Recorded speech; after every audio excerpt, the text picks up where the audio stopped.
moi, c'est Lise Florin, je suis la coordinatrice des programmes Eau, Hygiène, Assainissement et Abri pour Solidarité au Burkina Faso. C'était notre première intervention avec les filtres Orisa.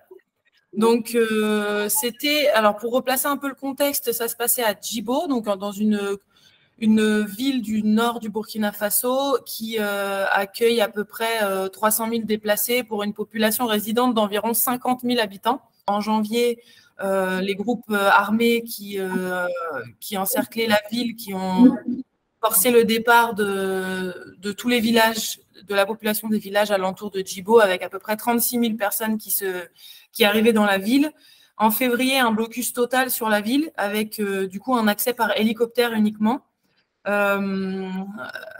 qui est couplé en fait aux attaques sur les infrastructures en eau, donc notamment le sabotage du groupe électrogène du réseau d'eau de la ville, mais également des attaques sur d'autres infrastructures comme les adductions à énergie solaire ou les PMH. Au choix de la filtration Orisa, donc la première chose, c'était l'impossibilité d'effectuer les réparations sur les points d'eau et sur les groupes électrogènes.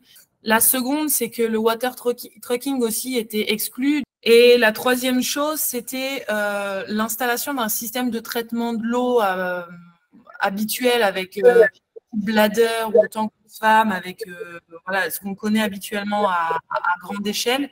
Les stations sont beaucoup trop visibles et au vu du contexte où les groupes armés s'attaquent au point d'eau, c'était prendre trop de risques. Du coup, les populations s'approvisionnaient au niveau du barrage en faisant des trous de fortune dans le barrage. Donc, la seule solution qui restait, c'était le traitement de l'eau domiciliaire ou communautaire. Donc là, il y a quelques images de ce qu'on appelle, nous, des points de filtration, parce qu'on est parti sur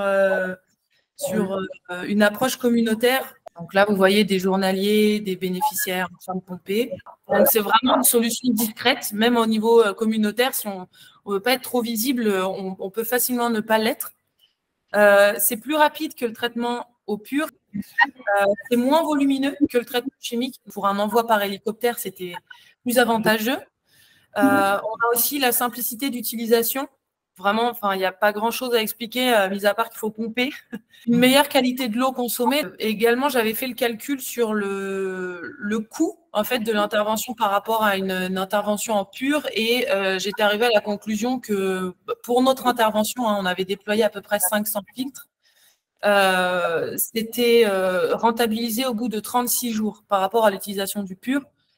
Sachant que du coup, les filtres Orisa ont une durée de vie quand même assez longue et que les 35 jours, on les atteint assez facilement. Et sur le retour d'expérience de cette intervention-là, ce qui était remonté, c'était que la prise en main et l'utilisation étaient très faciles. C'était très vite mis en place et très vite compris.